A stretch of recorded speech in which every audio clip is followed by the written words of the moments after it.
Ku bbalaza ewedde twakulaga engeri enkuba gye yagoyamu abatuuze mu Luka gw'e Nakibanga mu disitulikiti y'e Mityana n'ereka ng'etikkudde obusolya bw'amayumba n'okwonoona ebirime. Embeera eno yaleka abatuuze bakaabattwawa ng'entulege. Oluvannyuma lw'okukaaba kuno, omubaka wa munisipaali y'e Mityana Francis Zaake alambudde abatuuze baakiikirira abaakosebwa. Seewo n'enteekateeka naffe tubeeko kye tuteekawo kuba tukimanyi gavumenti y'ennaku zino gavumenti ya kuno teyeetaagana kubanga nti nno tugirina n'ogibuulira ebintu nga bino kuba bino ebintu byayita ku mawulire byatambula buli wamu. Minisitule nnamba ey'ebigo bitalaze yandibadde yatuuka dda wano nga yakola dda omulimu gwayo, naye olw'okuba mukimanyi nti guno mu Luka gye nva ate gye mbeera baagala nnyo okulaba nga balowooza nti bwe batafa ku Nakibanga balowooza nti batulugunya Zaake. Yatambudde ne kaloole ka seminti gwagenze ng'agabira ab'ebizimbe ebyagwa.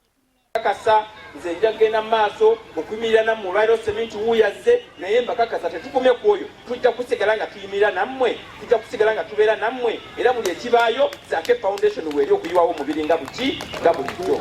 Mu baagabidde seminti kubaddeko ab'amasomero agaakosebwa enkuba n'amaka agaatikkulwako obusolya. Kayumbu Alex ensawo 2, Semitego Kajja ensawo 4. Kyokka Zaake abadde yakavaayo okugaba seminti, enkuba endala bikokyo n'egoya ebyalo 7 nga neenerese eyonoonya amayumba n'emmere. Ebitooke bisibuse, emiti gigudde, era abantu bali mu bweraliikirivu nnyo kubanga endala egenda kubayisa bubi.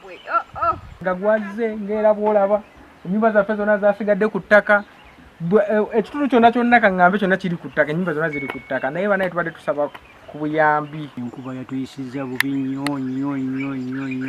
Eno enkuba yatonye.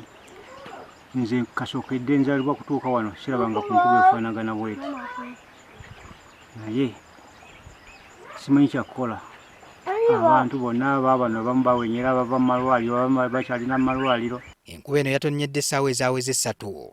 Ebyalo ebyakoseddwa kuliko Kaabagolo, Nawanga, Mawundwe, Mabuye, Kabona, Maliba ne Zigoti. Amaka agasoba mu 7 ge gaakoseddwa nga n'ekyokulya bawammanta kiwammante. Mayumba buli kimu twakkiriza Mukama kye yaleese, naye tusaba buyambi ndowooza. Emmere eyo tetwasigaza ssebo kubanga ne muwogo yakuuseeyo mu ttaka omuto nadda waggulu nga tokyalina ssuubi nti waliwo akamere akayinza okuliibwa okuva olwaleero. N'olwekyo tuli bubi nnyo kuba n'emmwanyi zaakutusse kati tetukyalina kye tutunuulidde. Mutudduukirire, mututaase, mutuyambe. Abaana tetulina kyakubawa, abaana tebalina waakusula, emmere yonna yayonoonese. Abakulembeze be tusobodde okwogerako nabo balaze nti embeera ebayinze. N'enzigi zaako zonna abantu bonna twasigadde mu bifulukwa, era kati abantu basuze bweru batukumagana bukumagana.